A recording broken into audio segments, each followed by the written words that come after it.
So, what proportion of data is within one standard deviation of the mean? Here, we'll take a look at these. We've looked at these already.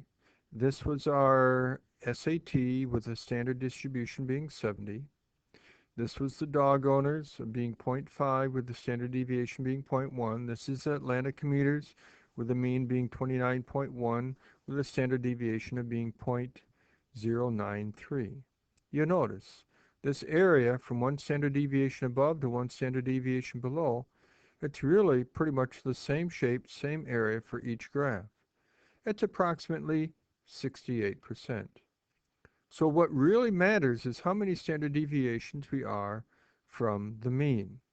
Not necessarily what your mean is and what the size of your standard deviation is, but what the number of standard deviations you are above or below your mean.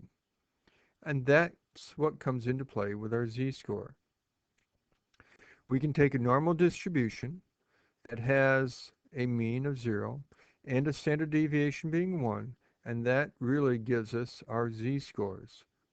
And we've talked about z-scores before, and we can actually convert any value with any mean and standard deviation on a normal curve into a z-score situation.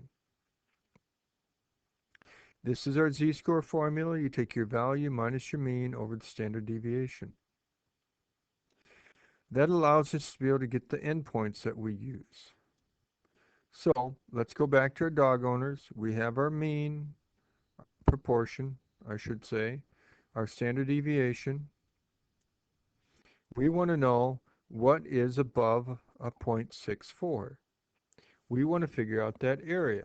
Well, one way to do it is to go ahead and standardize it. So we do our z-score. We take our 0.64 minus our 0.5 over our standard deviation, and we get 1.4. Then we look at our normal curve. So on StatKey, you go to normal. Then you'd want to go ahead and edit your parameters if needed, but it should come up with your mean being 0 and standard deviation being 1. We wanted to be above, so that's your right tail. So then you want to go ahead and down here and click on this box and type in 0.14. And then it gives you your proportion right here, or your area. So we can take any data situation and convert it to a standard z-score, which is the number of standard deviations you are above or below the mean. But if we can go this way, we can actually go back the other way. You can solve this top equation for x, and you would get this bottom one down here. I'm not going to expect you to go ahead and do the algebra to solve from this one to this one here. You'll be given both of these formulas. So let's look at our verbal SAT. If you go ahead and hit normal on StatKey, type left to find your 25th percentile, you would then have to click on this box up here and type in 0.25 for your 25th percentile, and then it gives you the z-score, how many standard deviations away from your mean it is, and that's negative 0.674.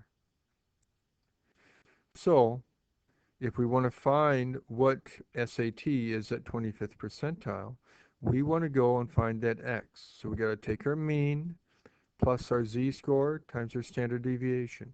We want to take our mean, mu, and we get that from the first number in the parentheses, plus our z. Our z is what we got from our standard normal curve on StatKey, that negative 0.674. So that goes here.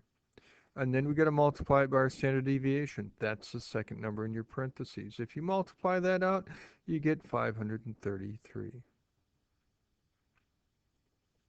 So if we can approximate a bootstrap distribution with a normal distribution, we can really then construct a confidence interval with our normal distribution.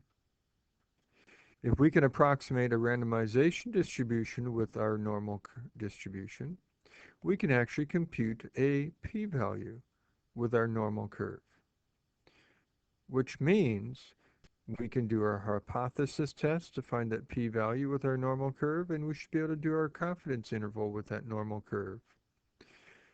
If we can find an easy way to estimate that standard error without having to generate those distributions from sampling and resampling.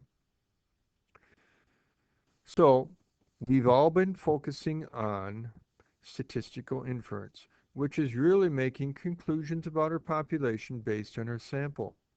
We use that sample statistic, either a proportion or a mean, to make estimates about our population proportion or our population mean.